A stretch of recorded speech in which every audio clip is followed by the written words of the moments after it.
आज की सबसे बड़ी खबर ये है कि India fights back and world stand with India. अब ये स्ट्रेटजी जो है वो चेंज हुई है और फिर हेल्प के लिए वो एक सपोर्ट जब के लिए सपोर्ट मांगी गई तो उसके बाद हमने देखा कि पूरी दुनिया जो है वो खड़ी हो गई। उसने कहा कि हम आपकी सपोर्ट करेंगे। आपने सबसे पहले घबराना नहीं है।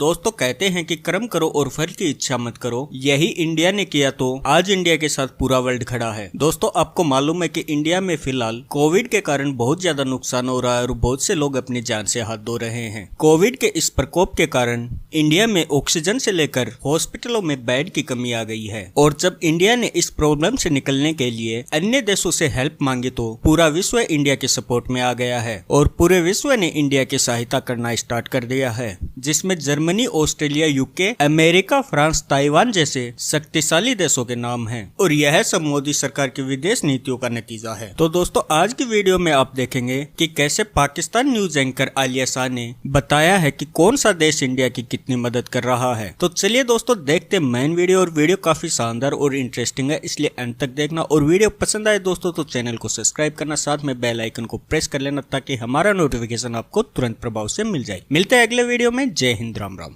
आज की सबसे बड़ी खबर ये है कि India fights back and world stand with India. ये हैशटैग्स चल रहे हैं हर जगह पर। ये एक बहुत बड़ी तब्दीली है, बहुत बड़ा चेंज है। बहुत कुछ दिन जो मुश्किल में गुजरे उसके बाद हम आज इस पे बात करेंगे कि कैसे हो गया, ये किसने करवाया, किसने किया और ये पहले क्यों नहीं हो सका था, और कौन कौन सा मुल्क इस वक्त इक्विपमेंट भेज रहा है, सामान भेज रहा है, मदद कर रहा है, और कौन से मुल्क से आ चुका है सामान और कितना सामान आए, इस पे भी हम तफसील से गुफ्तगू करेंगे। ये बहुत बड़ी बात है कि इतने बहुत से ममालिक सामने आ चुके हैं। बहुत से ममालिक अब हेल्थ केयर क्राइसिस में भारत की मदद करने के लिए आगे आ गए हैं और अब वर्ल्ड लीडर्स ने भी सॉलिडेरिटी शो करना शुरू कर दी है। पहले हमने देखा कि सिर्फ कुछ ममालिक थे जिनकी तरफ से ये अनाउंसमेंट हुई थी या ये कहा गया था या देखा जा रहा था। अब जो है काफ़ी बड़ी तादाद है ऐसे कंट्रीज़ की।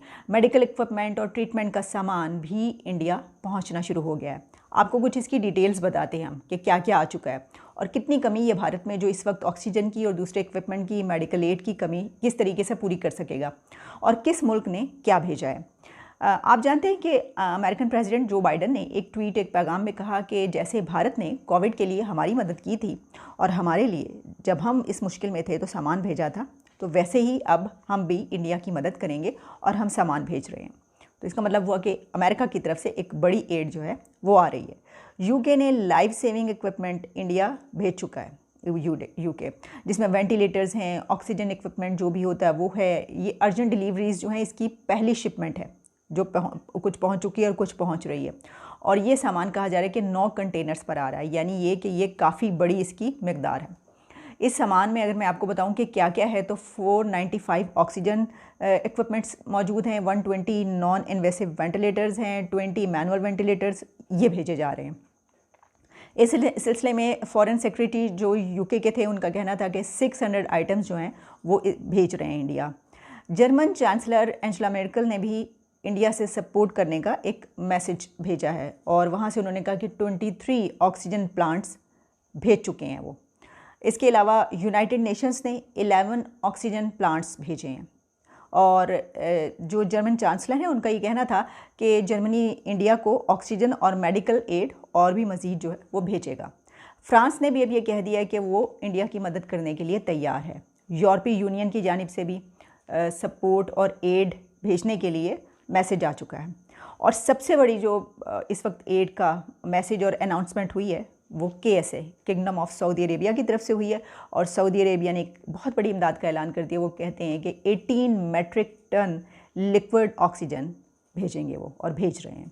इसके अलावा 4 ऑक्सीजन टैंक सिंगापुर से एक एयरक्राफ्ट के ज़रिए इंडिया पहुँच चुके हैं और UAE ने जो है वो अपनी बिल्डिंग्स पर, जिस तरह वो दूसरे मुल्कों के भी कई मरतबा एक फ्लैग्स लगा के सॉलिडारिटी का इजहार करते हैं, इसी तरीके से उन्होंने जो है वहाँ पर एक मरतबा फिर ये किया है।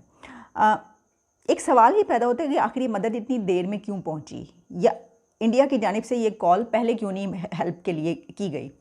तो अब ये भी सुनने में आया है कि जो अजीत डोवल हैं उनका ये जो है ये आइडिया है या उनकी ये स्ट्रेटजी है कि उन्होंने इंटरनेशनल हेल्प के लिए इंटरनेशनल कॉल दी और उसके बाद जो है ये मदद पहुंचना शुरू हो गई।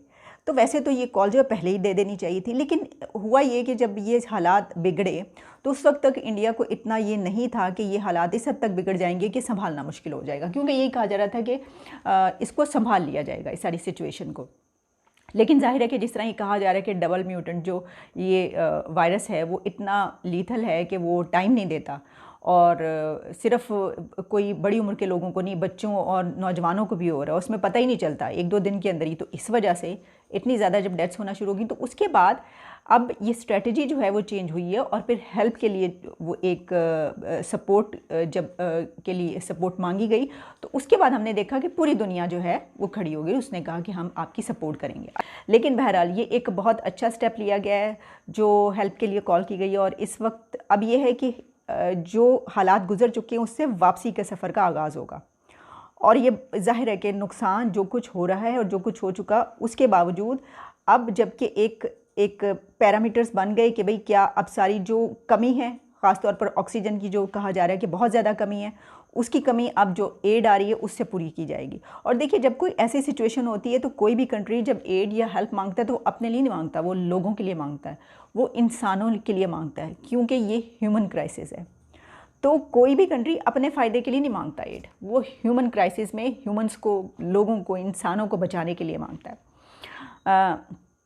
तो ये बहुत ही एक बड़ा चेंज है जिस पे मैंने सोचा कि आज बात होनी चाहिए। जब हमने इतनी ज़्यादा बात कर दी ऐसी जो सारी उस वक्त चल रहा था, क्राइसिस था, और अब जो है अगर उसको ख़त्म करने के लिए, उसकी कमी पूरी करने के लिए कोई एक एक्शंस लिए जा रहे हैं तो उसके ऊपर बात करना भी ज़रूरी था।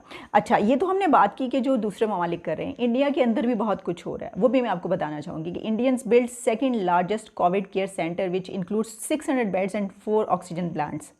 और कहा जा रहा है कि ये जो कोविड सेंटर है ये इंदौर में है और ये 45 एकड़ लैंड पर बनाया गया है, और कह रहे हैं कि इतना बड़ा जो है सेंटर अभी तक कोई नहीं बना जितना बड़ा ये बना दिया गया है पेशेंट्स के लिए और जो उसके लोग हैं। इसके अलावा टोटल 67 टैंकर्स जो हैं वो carrying about 1268 empty medical oxygen have been dispatched so far from Odisha to 7 states, जिसमें उत्तर प्रदेश, मध्य प्रदेश, हरियाणा, महाराष्ट्र, आंध्र प्रदेश, इसके अलावा छत्तीसगढ़ और दूसरे बहुत से स्टेट्स हैं जिसके लिए वो रवाना कर दिया गया और ये सारे काम हो रहे हैं। पाकिस्तान की बात करते हैं। आर्मी ट्रूप्स डिप्लॉयड इन 16 सिटीज़ अक्रॉस पाकिस्तान, DGISPR ने प्रेस कॉन्फ्रेंस की, उसमें बताया। और सिंध में कहा जा रहा है कि कोरोना वायरस के फैलने के इजाफा जो है वो बहुत खदशात हैं और वो तेज़ी से फैल रहा है, और तमाम तालीमी इदारे जो हैं उनको इंटरसिटी ट्रांसपोर्ट को बंद करने का फ़ैसला कर लिया गया सिंध में। हालांकि कहा जा रहा था कि कराची और सिंध में जो है ये नहीं होना चाहिए, बहुत डेडली होगा, तो अगर उसको बचा लिया जाता है तो बहुत अच्छी बात है। अच्छा, पाकिस्तान में इस वक्त कोविड-19 से मुतासरा जो लोग हैं वो 90,000 केसेस जो हैं वो कहा जा रहा है कि हैं, और पॉजिटिव होने की जो रेशो है वो भी बहुत ख़तरनाक हद तक बढ़ चुकी है। अगर आप शुरू से लेकर यानी आप देख लीजिए अब तक, तो ये कहा गया है कि जो सबसे डेडली डे कहा जाता है कि जिसमें सबसे ज़्यादा डेथ्स हुई हैं वो 157 लोग जो हैं एक दिन में कोरोना की वजह से अपनी ज़िंदगी से चले गए हैं। इस वक्त मुल्क भर में अगर आप देखें कि पूरे कंट्री में 570 लोग वेंटिलेटर्स पर हैं और 4300 जो हैं वो कोरोना से मुतासरा हैं और काफ़ी क्रिटिकल सिचुएशन में।